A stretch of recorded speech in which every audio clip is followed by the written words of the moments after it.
Okay, this is my little video just to demonstrate a little bit about reggae music, particularly the Reggae One Drop groove, which is quite different from most things that you've done in terms of pop and rock, in that we don't have anything on beat one. That's why it's called the Reggae One Drop. So everything kind of comes down onto beat three with a very upbeat sort of feel on the hi-hat, which imitates kind of what the keyboards or the guitar would do in a reggae groove, playing on the sort of an upbeat sound. So I'm going to demonstrate the very straight ahead Reggae One Drop at a slow speed at 110 beats per minute. It'll go like this: 1, 2, 3, 4. So rest. 1, 2, 3, 4. 1, 2, 3, 4. 1, 2, 3, 4. 1, 4. 1, 2, 3, 4. 2, 3, 4. 1, 2, 3, 4.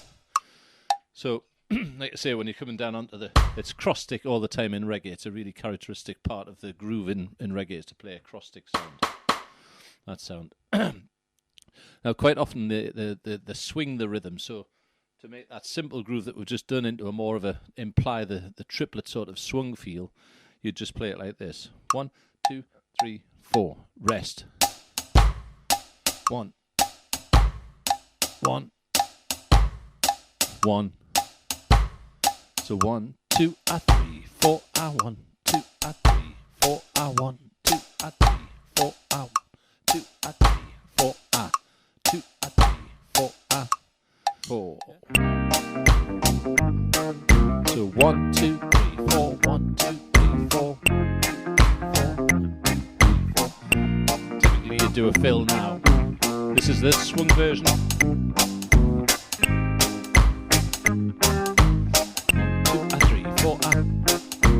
1 or straight.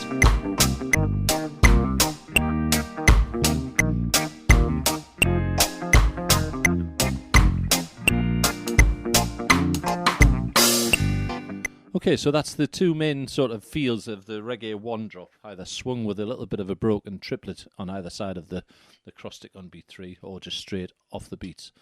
There are some variations of that, obviously, as you get more confident, but the key thing is to not hit the downbeat on the one. Your instinct, if you've been brought up on pop and rock thing, is to hit a downbeat strong either after a fill-in, especially on a crash. And what I'm going to demonstrate now is some examples of the types of fills that you get in a reggae. So here's an example of number 1 would sound like this. I'll do 3 bars groove of the first bar and then the little fill thing. So 1, 2, 3, 4. 2. Bar 3, and here's the fill. Bar 2, bar 3, fill,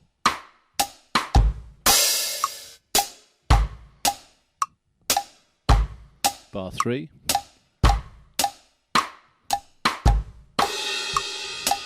do it as a crash or an open hi-hat, or even just a cross stick like this.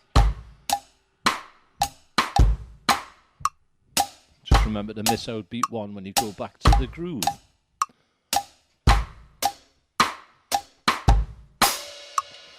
Okay, so that's example 1, and obviously that's at a fairly slow speed. I'll do a couple of examples at the end of these fills along with that track.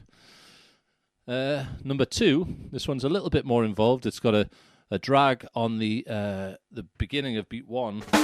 You can do it with or without.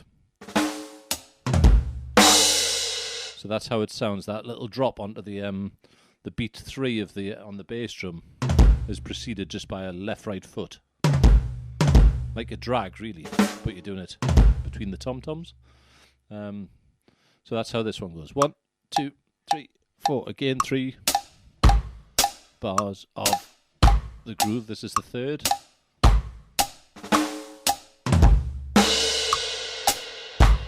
Bar 2.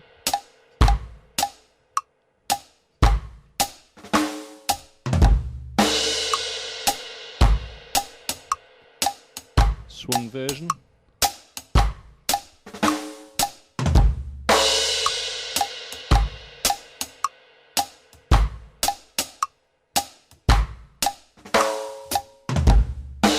You can hit beat 2 with the foot hi-hat if you like, rather than or not play it at all. You can just do. But it does help you to keep the feel of the time. Okay, number 3. This one has a quarter note triplet with a drag on the beginning. So yeah, so that's the fill. So in time, 2, 3, 4, 1. Bar 3.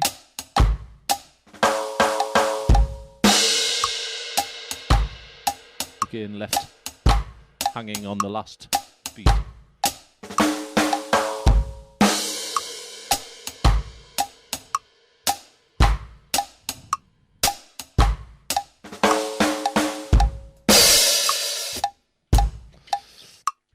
Like I say, those last things that can either be just a hit on the snare drum with a hi-hat, or that can be a crash or an open hi-hat, whichever you feel.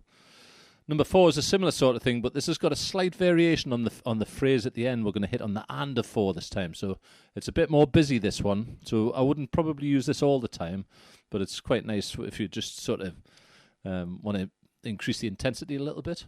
So this one will go 1, 2, 3, 4.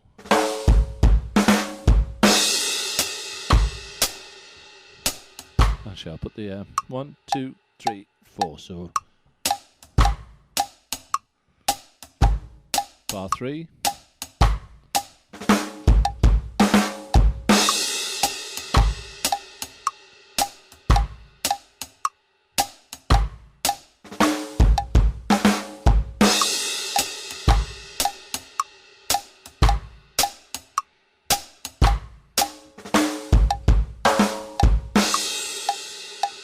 Yeah, so that's a little bit more involved, like I say, pushing on the and of 4 instead of just right on beat 4. The next one is just a fairly simple little, and you could do the 4 quavers at the beginning. Could be either on the, you could put a drag at the beginning or not. So we'll go 1, 2, 3, 4, and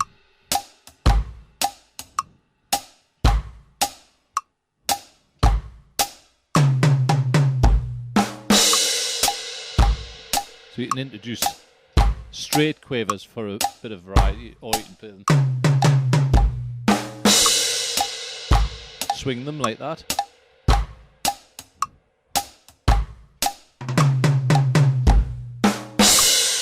That's quite common, that when you're playing in predominantly a shuffled feel with the 1, to then suddenly change in the fills to straight quavers, just for a bit of a change, bit of a mix it up a bit.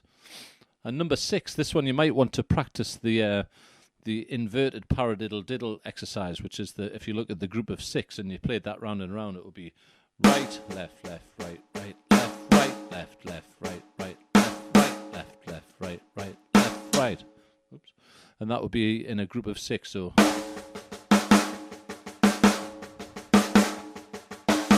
the key thing is it's coming round to left, right all the time. Yeah, so that's crucial to be able to use this as a fill, that you can play that really comfortably. And in the context of this particular 1-bar fill, it just finishes on the, and just hit the crash or the open hi-hat, whichever you fancy. So that one will go 1, 2, 3, 4, 1, 2, 3.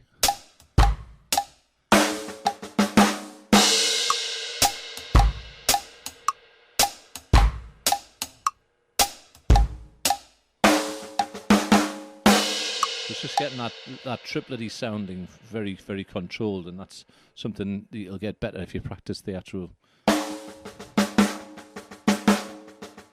You could change the accents to,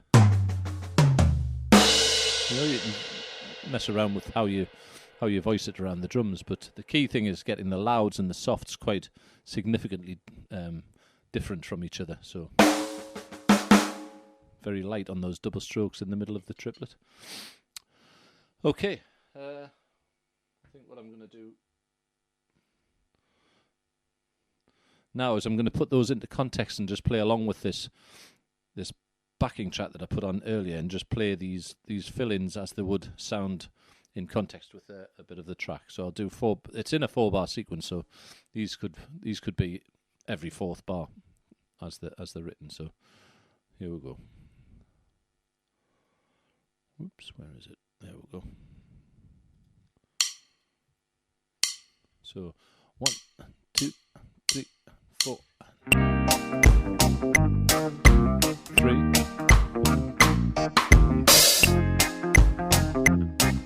2. The 3.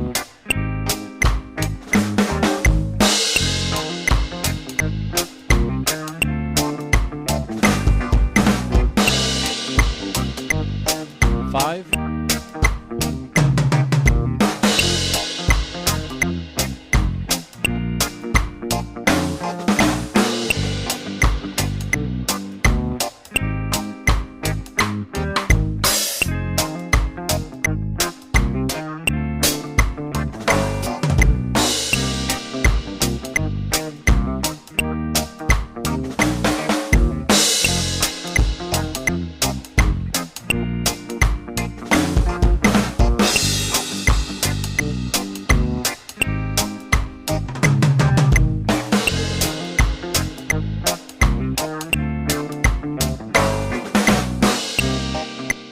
Okay, there you go. Little insight into some Reggae One Drop. Hope you enjoyed that.